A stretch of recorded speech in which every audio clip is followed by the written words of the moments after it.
Nggak nyangka banget ternyata buah pir bisa mengobati batuk pilek.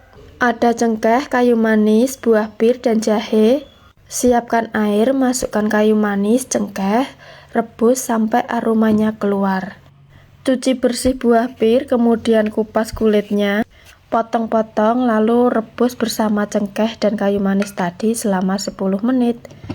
Dan yang terakhir masukkan jahe, jangan direbus terlalu lama ya, matikan api kemudian diamkan selama 10 menit.